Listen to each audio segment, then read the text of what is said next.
Welcome to the Wealth Learning TV outdoor educating broadcast. And today we're going to be taking a look at celebrations, celebrant, and meaningful rituals for outdoor educating. Hi, I'm Dr. Stephen Hobbs. I am the founder of the Wealth Movement, and I'm your presenter sharing insights about outdoor educating, being an outdoor practitioner, especially for those who are interacting with persons whose feet do not leave the ground while participating in outdoor activities. I make that distinction because when you move into a canoe or a raft or paragliding or rock climbing, then in a sense your feet are leaving the ground. And then there is the activities where your feet are still on the ground, like hiking, walking, just participating in something like forest bathing. So I just make that distinction so that you might understand that I am promoting this outdoor educating for those kinds of activities. So today, obviously making a bit of an introduction here, then we're going to go over celebration and ceremony, the notion of celebrant as one of the educating approaches that I've been presenting. It's linked with Sage off the page. And then take a look at meaningful rituals as compared to what we might call transactional tasks, sometimes called routines. And then I'm going to celebrate a ceremony of two touches that I use when I am approaching the outer doors. And someone asked me a question and about the meaning of the two letters capitalized in the channel name T and V. And I'll just share a little bit about that. So to start off with, what I want to do is just take a look at this word celebration. And it's one word that in many times in my career as an outdoor educator, outdoor practitioner, I didn't always do a lot of it. There were times when I knew it was important, but I sort of slipped up often and not doing it. And as I got along in my career, I started to go, hang on a minute. I think there's an importance of celebration about this notion of gathering socially in honor of a person, place, a day, an event. And I said to myself, well, I could actually do celebration of my own activities. And that's where I wanted to link it into the outdoor educating series and bring it not only from this social gathering, also how I might do it myself, and therefore pass some suggestions on to you as well. And what it does is it certainly brings to light why I'm doing the ceremony of one touch in the last video, two touches this time. I'm going to do three, four, five, and six in the subsequent videos as they unfold for you. Now, with celebration, I just want to acknowledge that there are benefits in this notion of celebration. Um, Things like recognition of achievement, in other words, acknowledging excellence. And you might have achieved a milestone along the way and got your certificate or degree, so there'd be a celebration there. Reward of accomplishment, maybe in a team setting, you reached a milestone and got the project done ahead of time, and there's this notion of excellence that goes with that. It celebration also is a way of showing you're paying attention, and not only for yourself, but also if you're interacting with others. Say you're managing or leading, or you are taking care of a rafting group, a canoe group, and this notion of a group that are walking together.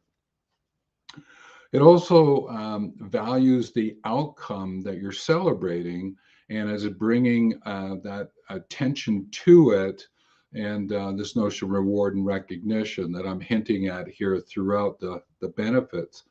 There is the value to the person. because of the relationship that you have. And that could link back to the notion of mentoring and coaching as well. There is a display of kindness and caring is that you brought to your relationship, your interaction with others, this notion of celebrating and showing this kindness and caring towards someone else. And that really can touch the emotional aspect, get to the heart of your connection with someone. It's also a really great way to celebrate the transitions, because if you're at A, or we're going to see what happens in between, and B might be a set of markers that you celebrate as you move through. Another way of looking at it is celebration is a really great way to deal with distress under the stress banner. When things are not going well, what might you celebrate, and therefore bring the eustress, the good kind of stress, to the foreground, because we do live under a sense of stress, and eustress is that which we sort of hinders us. The eustress is what helps us. I think I may have mentioned distress is what hinders us, and eustress is what helps us. And celebrating when we're in that eustress can actually move you along and help you. There is also this notion of celebration of the reflection in and the reflection on, and being able to take in what's happening to you in the present, but also to look at what might be happening as it's unfolding, as you're moving forward, and maybe picking up on a few things that happened in the past that you may want to do some little course corrections to as you move forward, and celebrating those with others and for yourself. And the last one of a benefit that I would mention here is this notion is that celebration is what brings something that's memorable, but it's also a really great way to get to a point of being rememorable, is that it becomes part of you. You embody the celebration. And when you think back, you go, wow, that was really great. Is that I achieved that, I accomplished that, I established the relationship, I continued the connection, finished up everything that needed to be done, and it becomes more rememberable. You remember it in such a way because of the celebration.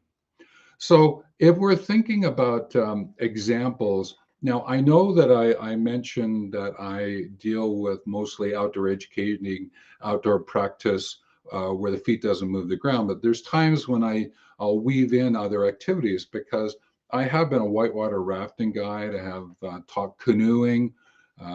I didn't do rock climbing or anything like that, or paragliding, but I did these other activities. And sometimes I had to be mindful when I was doing my team development work was how much did the feet leave the ground? And I'm thinking of the spider's web activity, where you weave rope between two trees, for example, and people have to get from one side to the other without touching the rope, called spider's web. Again, is really taking into consideration, because the feet, people's feet, some of them are actually leaving the ground. So I had to pay particular attention when that was taking place. But I will be using examples that sort of embrace the whole of feet not leaving the ground to feet leaving the ground. And therefore, ceremonies like when you're involved in rafting, and the beginning and closing of a rafting trip, the same thing might be dancing at the end of a whitewater stretch, and you're giving people a bit of a chance to get a bit of a breather, and you might do a little dance with them, whether canoeing or rafting, or maybe you, with a group, you've actually successfully lined the canoes down the whitewater section, and you want to celebrate that as well. So there are some dances that you could do there, or walking the distance that you agreed upon. So if the group said that they were going to do a 5 kilometer walk, 10 kilometer walk, they were going to do an elevation shift of 1,000 feet or 3,000 meters, or whatever it might be, and celebrating that distance that you've walked together. There's also, and this is really beautiful, it's the celebration of sharing the aha moments.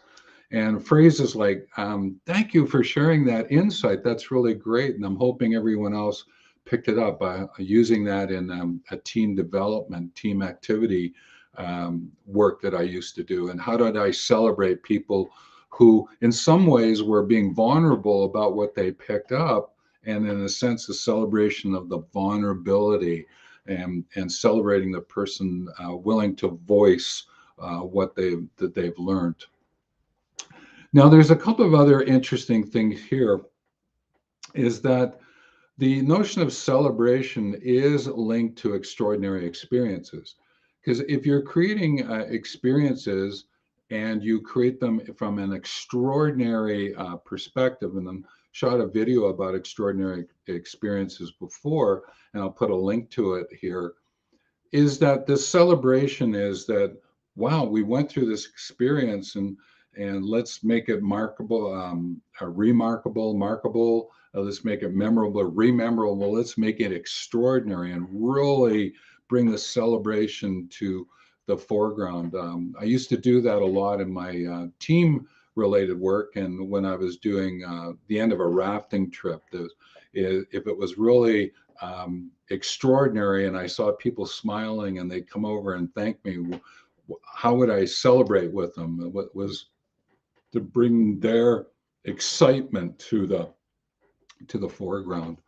Another thing is to think about how the celebration is also a really wonderful way to highlight psychological safety, this holistic approach to, yes, it has meaning in it and from the inside out.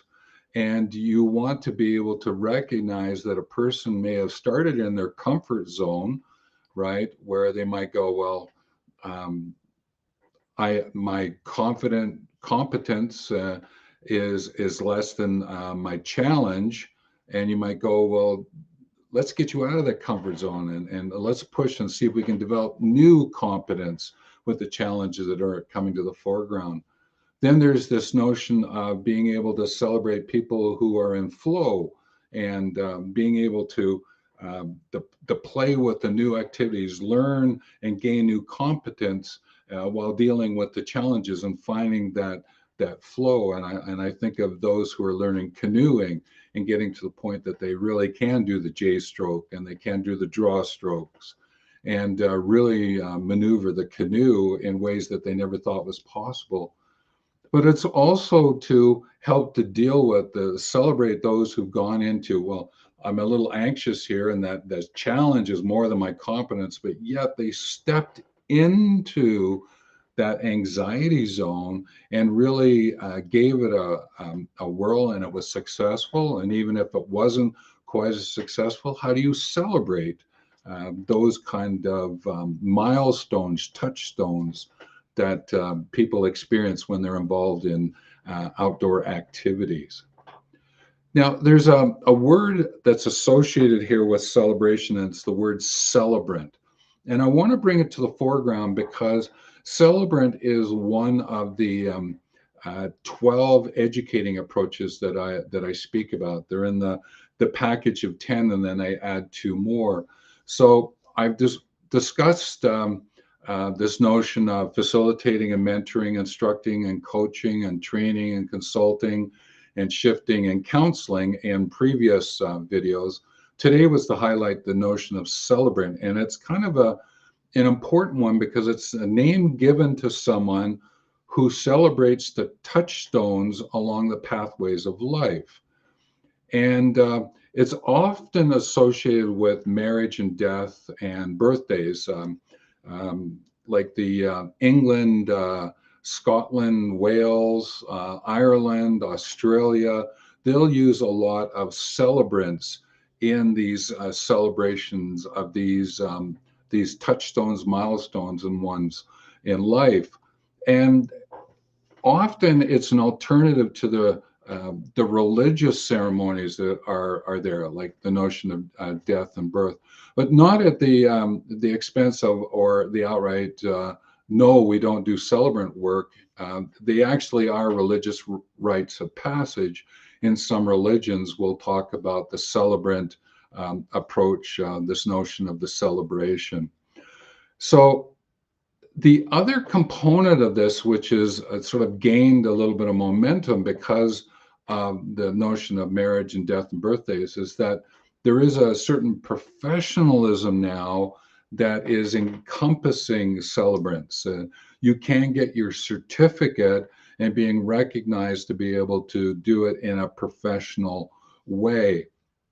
And I thought that was really great. And there's lots of different celebrant organizations and in England, in the Australia, and it's now starting to pick up motion movement in the United States and Canada. So if you look up celebrant and professional status, maybe use the word international, you'll find links to those, and you can explore it a bit more if it seems to be something you'd be interested in, even creating a business or doing it on a volunteer capacity.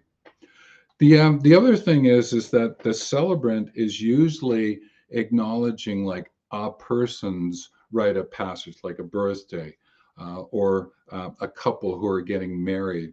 We don't usually think of celebrant as being taking care of a wider, bigger community kind of idea. That sort of leans into, I was chatting with you about Weaver in the next video next week, and how you take a look at this community of significare, moving from a community of practice, community of significance into community of significare. And we'll be bringing out sort of the link of celebration that goes with community and the use of Weaver. Now, what are some ways in which the celebrant appears in outdoor activities? And I've created a bit of a list here, and I thought you might be kind of interested in hearing some of these just to give you some perspective. So one of the first ones is like seasonal markers, like the two solstices and the two equinoxes. As a celebration piece for one of the legacy projects I do, I produce a magazine called Growing Optimism for the Dinner Optimist Club of Calgary, whom I'm a member of, and it's my way of celebrating optimism, and we use it as a fundraiser. And I'll put a link into that page so that if you wish to check it out, you can. And it's done obviously on a quarterly basis. So it's my way of celebrating the club and optimism. There is these age-related markers where you might do a celebration of someone who's moving from a child to a teenager. Like, so on the birthday or around the birthday is maybe doing an outdoor celebration rather than an indoor cake. Is maybe you could do an outdoor celebration, a walk, or a walking in the river, or some kind of passage, rite of passage that way.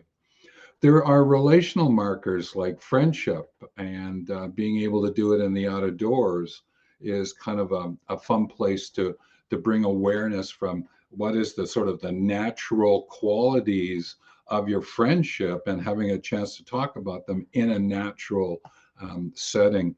There is the structural markers of the new house and the planting of a tree at the house, being wise to where you plant it. There's some people who plant the tree too close to the home, and later in years that come, the roots present a bit of a problem. But the planting of a tree and allowing it to grow might even be in celebration of a birth, and there's a planting of the trees, and it contributes even to the little micro ecosystem that's there for birds and other animals that might be close to your house.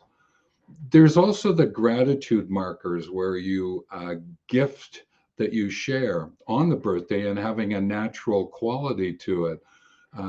I remember the ones, excuse me, that the kids used to make, at summer camps, which was using the macaroni, but also the twigs. And there's a really great gift that you can give if you looking at a weeping birch is looking at the end of the branches and finding where you can see the dancing person.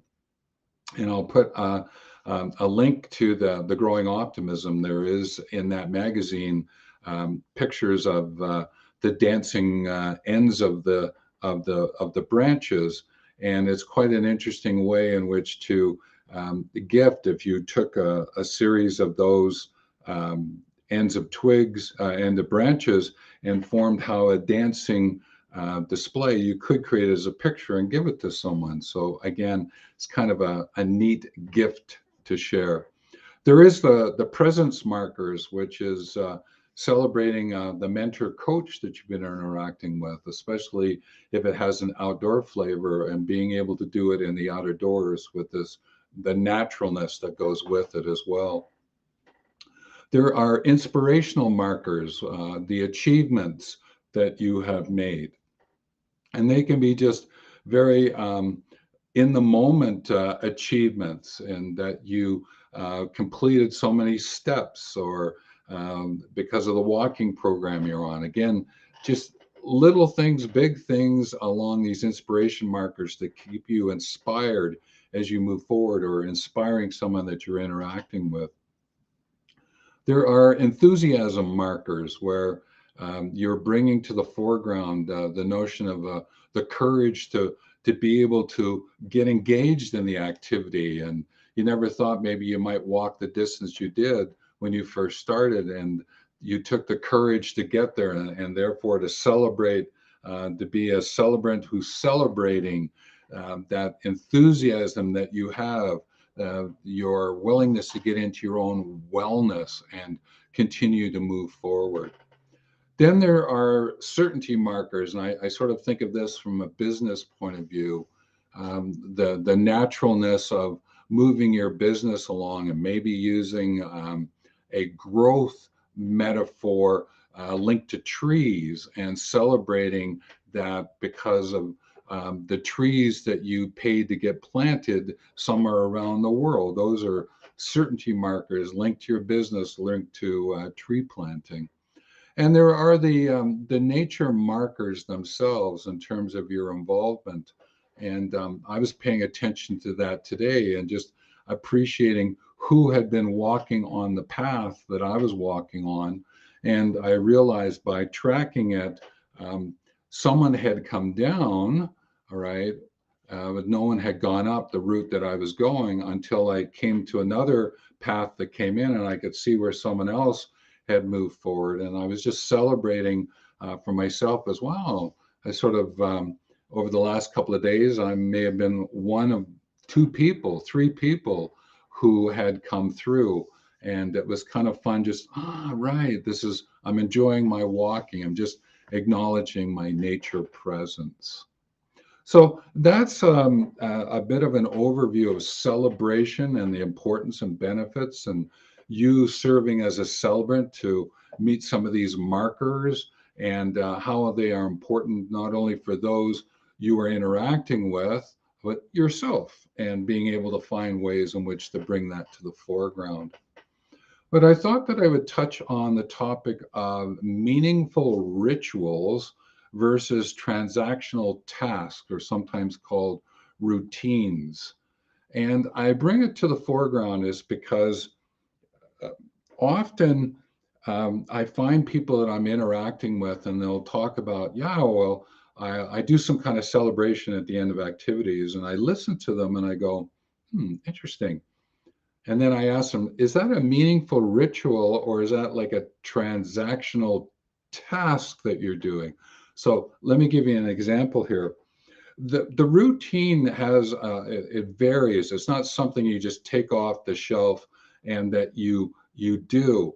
It's arriving from the situation, from the celebration that's present because of what's unfolding, versus this notion of the routine, this transactional task that you do, it feels fixed, and it's almost like actions regularly followed. It's sort of like Okay, got to do a celebration at the end, check, right? Versus, oh, hang on, what is it that's actually happening here that you could celebrate, and turning it into a meaningful ritual.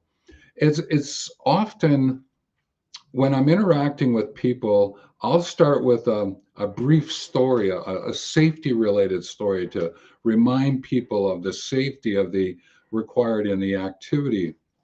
Or I'll ask someone, over the last couple of trips, maybe because we are doing walking and we're doing a 10 walking program, and I'll ask them to share a story about safety. And that's what I mean by a meaningful ritual versus a transactional task, because there's more celebration, there's more feeling that's coming into the foreground there.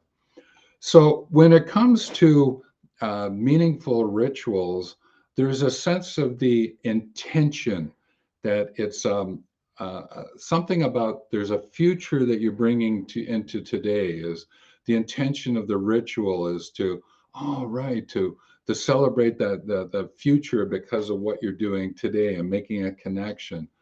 There is the attention. What are you attending to? Because if you're celebrating what's happening at that moment in time, it feels more like a ritual because you're bringing that feeling of the moment into what's happening. And then there's the notion of the continuance, is that is over the course of the time together. Um, there's this continuance of the ritual that you've set up for the group, and it has meaning, but it doesn't feel like it's just a fixed thing that you're doing. It's, oh yeah, it's great. We're remembering it. It's becoming remarkable to our interactions together.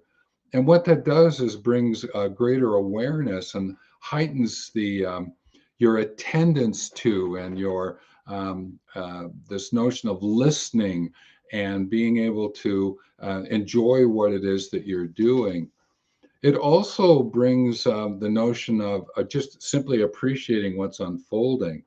And that's why the meaningful rituals, from a routine or this transactional task, it just, there's a different feeling that goes with it. And I'd like to give you a really great example, and I'm going to go to my rafting days.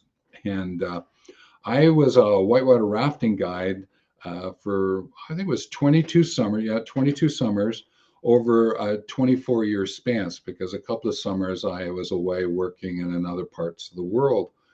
But when I was in the area around Calgary, I did a lot of whitewater rafting. And I actually started in my 30s and finished up in my mid 50s, which was kind of a little different. Many people start off 18 to 20 into rafting and then build up. And many people will spend, 30 years being a whitewater rafting guide. I put in 22. And where I'm going with this is that I created a meaningful ritual when I started on the rafting trip. And it was called the Dance of the Sugar Plum Fairy. And it was when I was getting the persons I was interacting with into the raft. And what I would do is I would say, okay, before we get fully in and get ourselves settled, what I want to do is I just want to walk into the water, and we're going to do the dance of the sugar plum fairy. So I said, let's just gather together. Come on in. So I walked into the river, and others walked in. Certain people just walked straight in. Others, oh, what's going on here? And eventually they all got in. And I said, okay, just loop your hands around each other's backs here. All right. Or if you preferred, we would hold hands. And then I'd say, okay, what we're going to do is run on the spot. All right. And we're going to yell at the top of our lungs, sugar plum fairy. And we would do that, and people would smile and look at each other, but it was something that bonded them. They could feel it, but it was done because of a safety reason. Is that a lot of times people got hurt if they were trying to get out of the raft or into the raft without getting their feet wet. And even though you would say to them, it's okay to get your feet wet, let's do it.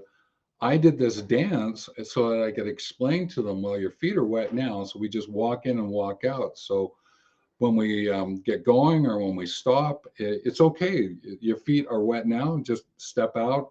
And then that way you have a safer entrance and exit from the raft. And that was the dance of the Sugar Plum Fairy. So it became a very much a meaningful ritual for me. But because I did it so many times over those 22 summers, you can appreciate it might have started to feel a little bit like a transactional task, but it never got that. I never, in all of those times, felt as though it was just a transactional task, check it off.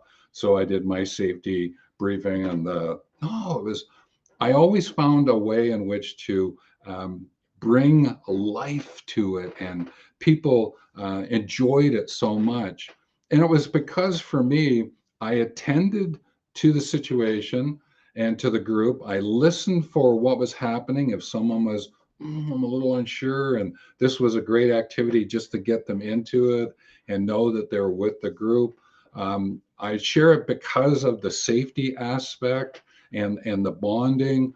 And what it did was it was a way to move forward from this sort of land-based and them coming to meet me and me getting them in this bridge from the land-based into the river, into the raft, and doing it in a safe way.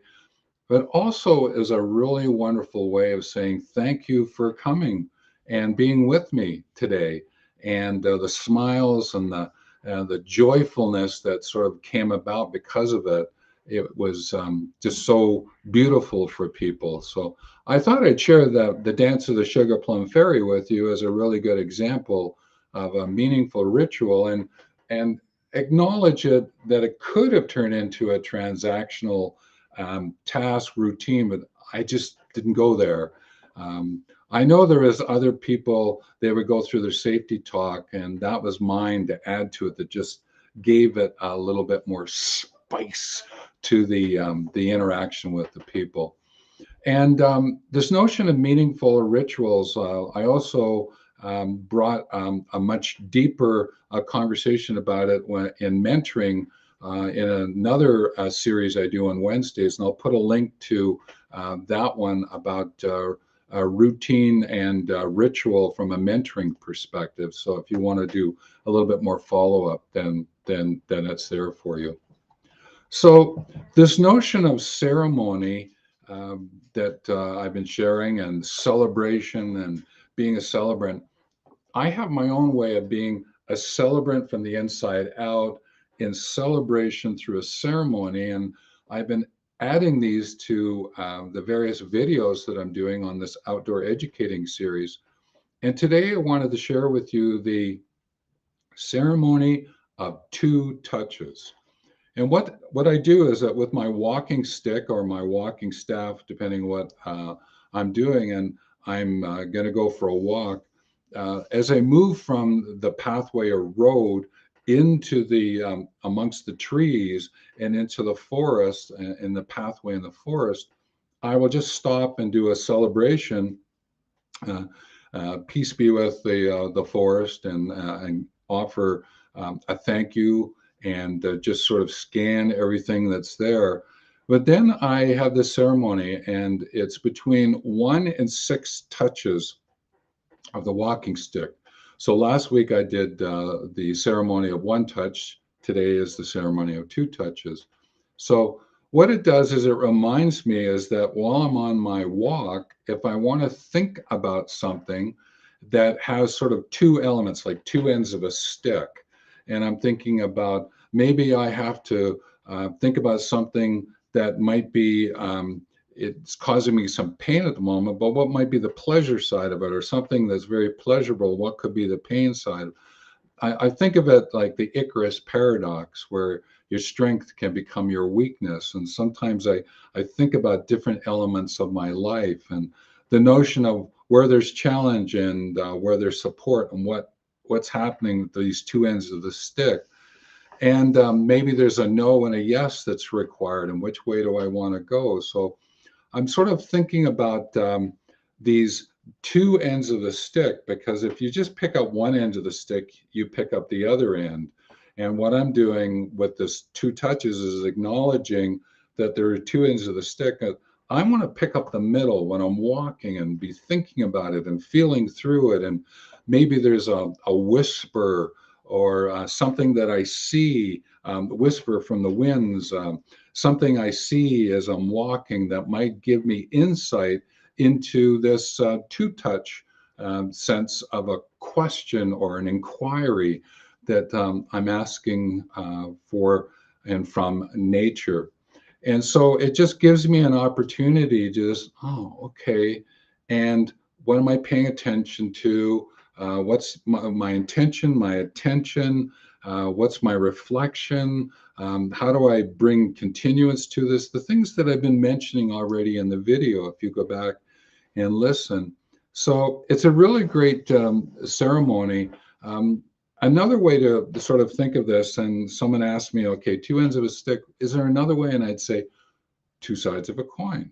You can't have one side of a coin without another side of the coin. You can't have one end of a stick without the other end of the stick. And it's just a way in which to bring something that is sort of in your head, heart, and hands, and you really want to take a good look at it. A walk in nature is a great way to look at it using this ceremony. So I'm hoping that that is another example, and that if you haven't seen the other ones on the videos that have gone on before, just look through the playlist under Outdoor Educating, and you'll see the other ceremonies. So I'd like to finish off because someone asked me, and I mentioned earlier, someone said, "What's the TV have to do with the wealth and the learning in your channel name?" And I said, oh, "Okay, I get where you're going." TV, okay, a lot of people think it's television. And it does have that meaning, but that's sort of a secondary meaning.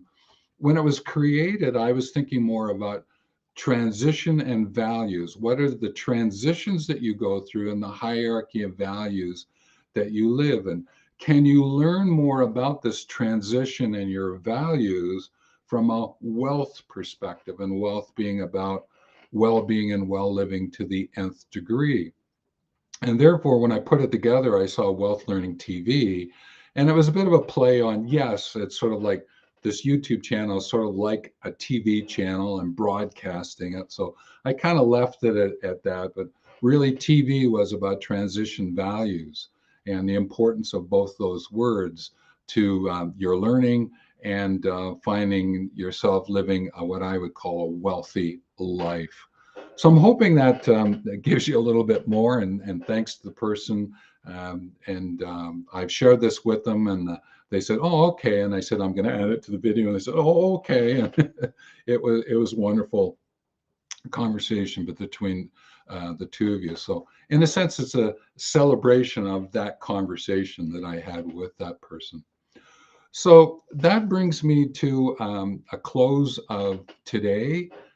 Again, looking at this notion of celebration and celebrant and meaningful rituals and the ceremony of two touches. And I hope you enjoyed the dance of the sugar plum fairy. And how might you do something like that depending on the kind of outdoor activities, outdoor practice that you're involved with? So with that, I wish you the best and enjoy all your interactions with the outdoors in all the ways that it can happen. So take care.